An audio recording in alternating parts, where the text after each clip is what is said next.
नमस्कार, आप देख रहे हैं आज तक। आपके साथ मैं हूं सईद अंसारी। एआईएमआईएम के प्रमुख असदुद्दीन ओवैसी के मिशन उत्तर प्रदेश का ऐलान होते ही अब उत्तर प्रदेश ही नहीं देश में राजनीति गर्मा गई। बीजेपी के सांसद साक्षी महाराज तो ओवैसी को धन्यवाद कह रहे हैं। साक्षी महाराज ये विश्वास जता रहे हैं कि ओवैसी का हर दांव बीजेपी के लिए तुरूप का इक्का सिद्ध होगा और होता रहा है। उनके बयान पर बीजेपी खुद आग बबूला हो गई है। बड़ी मेहरबानी, उनको भगवान ताकत दे, ऊपर वाला खुदा उनका साथ दे। उन्होंने बिहार में भी हमारा सहयोग किया था, यूपी में भी करेंगे और बाद में पश्चिम बंगाल में भी करेंगे। किसको नुकसान फायदा हुआ? देखिए, अगर इलेक्शन हम लड़ते हैं तो क्या मेरा मकसद ये है कि मैं किसी एक पार्टी को जिताऊं या हराऊं? मेरा मकसद होता है कि मेरा मोर्चा, मेरे और मेरे मोर्चे के कैंडिडेट्स कामयाब हों। तो हार जीत तो लगी हुई है। ये जो गुलामी की जहनियत है कि नहीं, आप इलेक्शन मत लड़िए, आप सिर्फ थाली बजाइए और हमको वोट देते रहिए। अब राजनीति बदल चुकी है भारत की। अब हम अपना हिस्सा चाहते हैं, हिस्सेदारी की लड़ाई हो रही है। सवाल है इनकी पार्टी का, ओवैसी साहब की पार्टी का। उनकी अपनी पार्टी है, वो कहां लड़ेगी कहां नहीं लड़ेगी, लेकिन वैचारिक रूप से हम बिल्कुल उस पार्टी के खिलाफ हैं। वो पार्टी पूरी तरह से देश के हित में नहीं है, काम करने वाली है, ये बात स्पष्ट है। अब वो कौन क्या कहता है उससे कोई मतलब नहीं है। मध्य प्रदेश के कांग्रेस विधायक ने मुख्यमंत्री शिवराज सिंह चौहान के विरोध का एक ऐसा रुख अपनाया कि सुनकर उनकी अपनी ही पार्टी उनसे खफा हो गई और शर्मसार हो गई।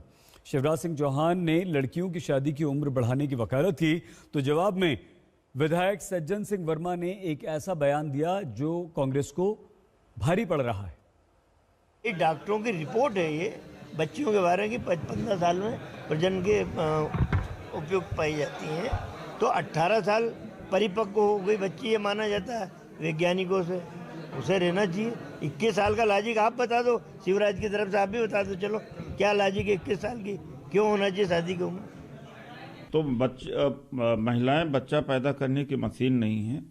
उनको दुरुस्त करना चाहिए अपने विचार, माफ़ी मांगना चाहिए, गलत किया है, और पार्टी को भी उन्हें डांट फटकार करना चाहिए कि ये जो पट्रियार्की, पितरात्मक सत्ता वाली जो सोच है, उसको त्याग के दुनिया बहुत आगे जा चुकी है।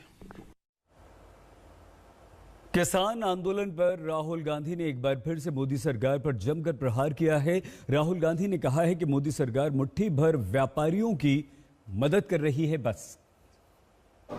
The government is not just neglecting them. The government is conspiring to destroy them. There is a difference. Neglecting is you ignore them. They are not ignoring them. They are trying to destroy them. They are trying to destroy them because they want to benefit 2 or 3 of their friends. They want to give what belongs to the farmer to 2 or 3 of their friends. अब जल्दी से हम आपको किसान आंदोलन का update दे देते हैं। किसान आंदोलन आज अपने 50वें दिन में प्रवेश कर गया है। कल किसानों ने दिल्ली बॉर्डर और पंजाब के अलावा राजस्थान और उत्तर प्रदेश के कुछ जगहों पर कृषि कानूनों की प्रतियां जलाकर अपना विरोध जताया। उधर 26 जनवरी को किसानों की ट्रैक्टर परेड की तैयारियां भी जोरों पर चल रही हैं और इसके बीच आज किसान नेताओं की बड़ी बैठक होने वाली, जिसमें ये तय करेंगे कि शुक्रवार को सरकार और कृषि मंत्री नरेंद्र सिंह तोमर के साथ होने वाली बैठक में वो शामिल होंगे या नहीं। अब बस इंतजार खत्म होने वाला है और वो घड़ी बेहद करीब आती जा रही है जब हमारे देश में कोरोना वैक्सीनेशन का शुभारंभ होगा। देश भर में वैक्सीनेशन अभियान के लिए तैयारियां पूरी हो चुकी हैं। दिल्ली में विशेष इंतजाम किए गए हैं।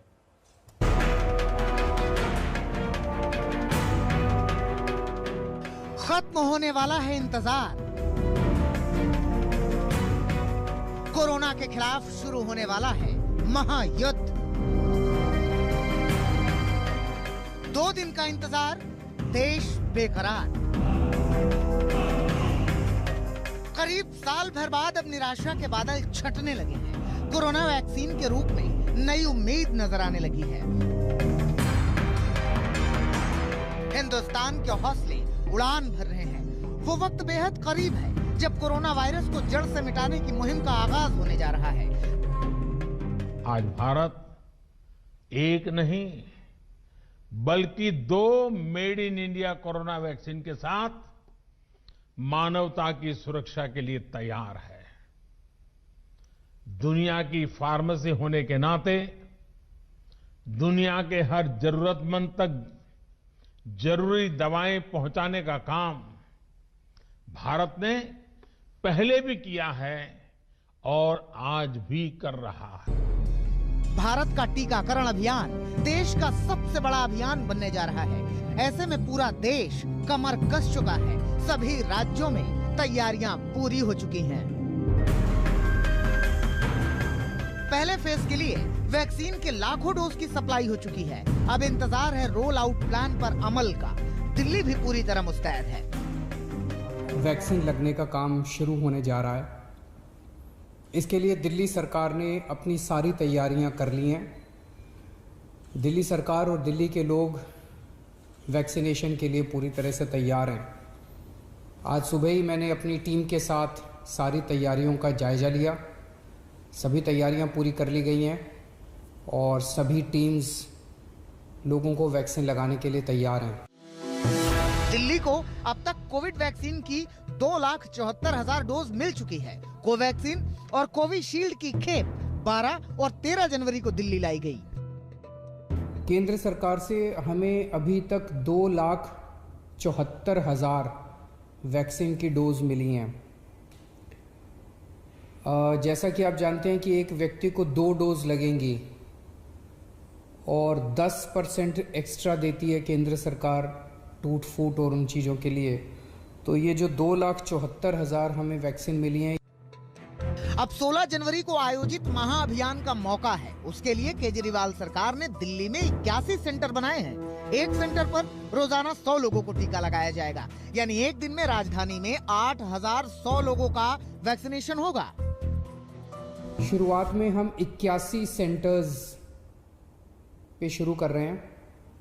इसको बढ़ा के कुछ दिन में 175 सेंटर कर दिए जाएंगे और उसको बढ़ा के कुछ दिनों के और बाद 1,000 सेंटर्स पूरी दिल्ली में वैक्सीनेशन के लिए तैयार किए जा रहे हैं।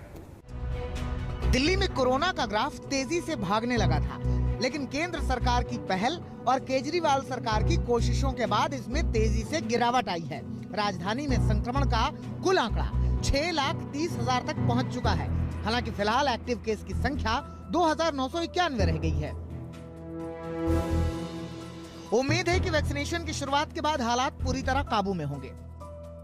पिछले 1 साल से कोरोना की वजह से सब लोग बहुत ज़्यादा परेशान हैं, बहुत ज़्यादा दुखी तकलीफ़ में हैं और इन वैक्सीन के आ जाने के बाद मैं उम्मीद करता हूं, भगवान से प्रार्थना करता हूं कि अब लोगों को अंत में इससे कोरोना से मुक्ति मिलेगी।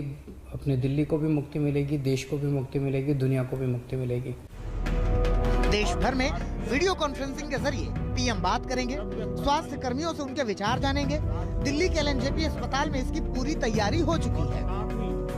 इस वक्त हम लोकनायक जयप्रकाश अस्पताल में मौजूद हैं और आपको तस्वीरें दिखा रहे हैं जहां पर टीकाकरण होगा और वैक्सीन जैसे ही यहां पहुंचेगी किस तरह से टीकाकरण को अंजाम दिया जाएगा इसकी झलक सबसे पहले हम आपको दिखा रहे हैं। ये वैक्सीनेशन एंट्री होगी और यहाँ पर आपको अपना नाम आइडेंटिफिकेशन कार्ड के साथ दर्ज कराना होगा और उसके बाद यहाँ पर अंतिम जो तैयारियां हैं उनको अंजाम दिया जा रहा है, क्योंकि सबसे जरूरी है कि एक मजबूत इंटरनेट सुविधा भी हो और ऐसी स्थिति में यहाँ पर वाईफाई इंस्टॉल किया जा रहा है। हालांकि अस्पताल में पहले से ही वाईफाई इंटरनेट की सुविधा थी और ये देखिए सामने आप देख पा रहे हैं, ये जो पूरा रूम है ये वैक्सीनेशन रूम है, यहाँ पर वैक्सीन लगाई जाए।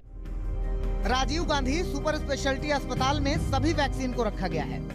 16 जनवरी को ही यहाँ से सभी वैक्सीनेशन सेंटर पर टीके पहुँचाए जाएंगे। देश भर में पहले चरण में सबसे पहला डोज स्वास्थ्य कर्मियों को लगाया जाना है ताकि कोरोना के खिलाफ महायुद्ध का शानदार आगाज हो सके। दिल्ली से पंकज जैन के साथ आज तक ब्यूरो। बहुत छोटा सा ब्रेक होते हैं। हाँ सर, आप देखते रहिए आज तक। नमस्कार, मैं हूं अंजना ओम कश्यप। हमें उम्मीद है ये वीडियो आपको पसंद आया होगा। लेटेस्ट खबरों के लिए यूं ही देखते रहिए आज तक और इस वीडियो के पसंद आने पर लाइक, शेयर एंड सब्सक्राइब करना ना भूलें।